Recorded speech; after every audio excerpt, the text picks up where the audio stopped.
Storm Tracker 6. This is Forecast First, sponsored by Auto Owners Insurance. Simple human sense. Our big cool down is almost here. Now ahead of our cold front, couple showers and storms popping up this afternoon. Nothing strong, at times producing a few lightning strikes, at times just a couple rain showers. These are moving off to the east northeast this afternoon. You can see the one cell that passed near Grand Ledge. It was fairly strong for a couple scans, but it's dying down now. More activity, however, to our west. Notice the activity over Lake Michigan. Good chance of some showers and some thunderstorms for us during the overnight hours. No threat of severe weather, however. Notice the temperatures to the west. 50s now showing up compared to the 80s across mid-Michigan. It'll feel quite a bit colder out there for tomorrow. Tonight's forecast, we'll see low temperatures dropping into the lower 60s tomorrow morning. We'll have cool temperatures with us through the day. Not going to move a whole lot, and these cooler temperatures may be here to stay for quite a while. 6 News at 5:30 starts right now. WLNS is here for you, celebrating 75 years of bringing you the news with 6 News at 5:30. Right now at 5:30, gunshots ring out at a memorial for a Michigan teenage shooting victim, leaving another teen dead. Plus, Michigan firefighters are battling a forest fire right now in Roscommon County. How much damage has been done?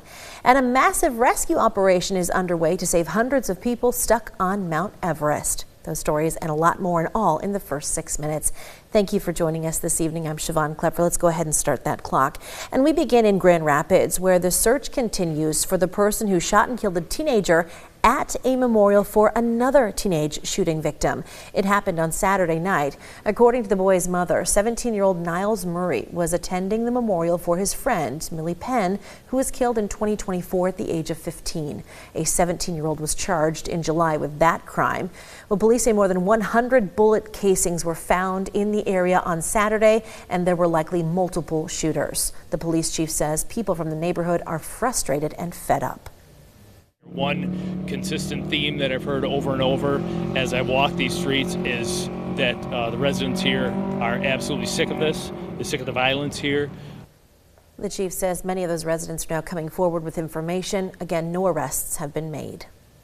A wildfire that ignited on Sunday afternoon was still burning as of this morning near Houghton Lake. The Michigan Department of Natural Resources says firefighters are trying to contain the fire in the Roscommon State Forest that has destroyed about 85 acres of pine and hardwood forest.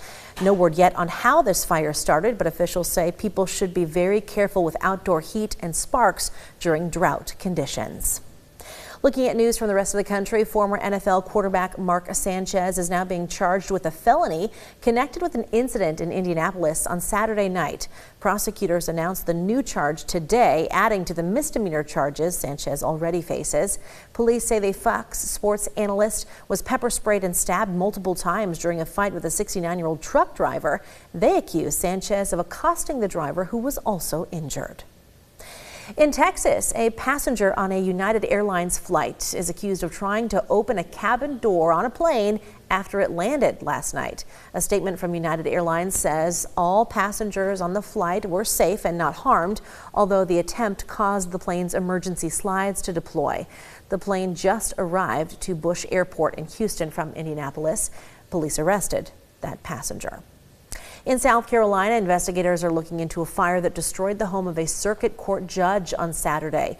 Officials say 3 people were hurt in this fire. The owner, Judge Diane Goodstein, was not there at the time. Now, she had blocked the state's election commission from releasing voter data requested by the U.S. Department of Justice, and local media there reports the judge received death threats following that ruling.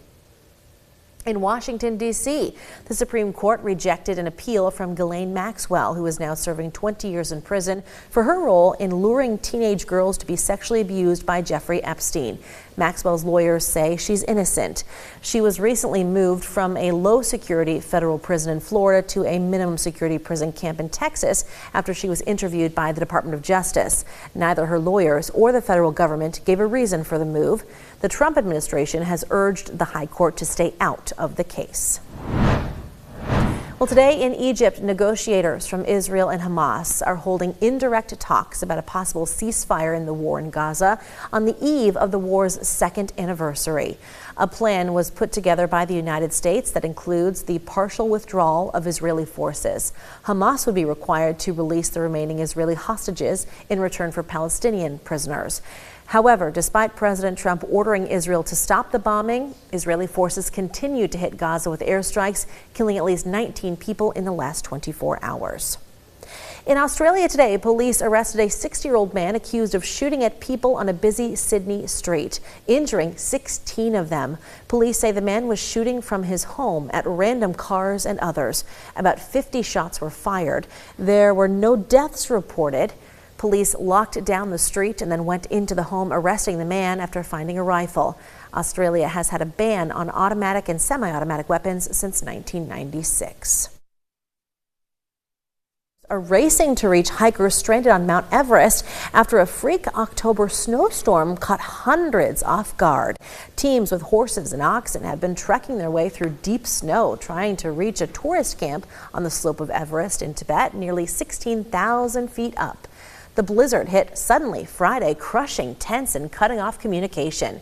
Conditions had looked ideal for trekking, with climbers heading out in what's considered a stable stretch of the season.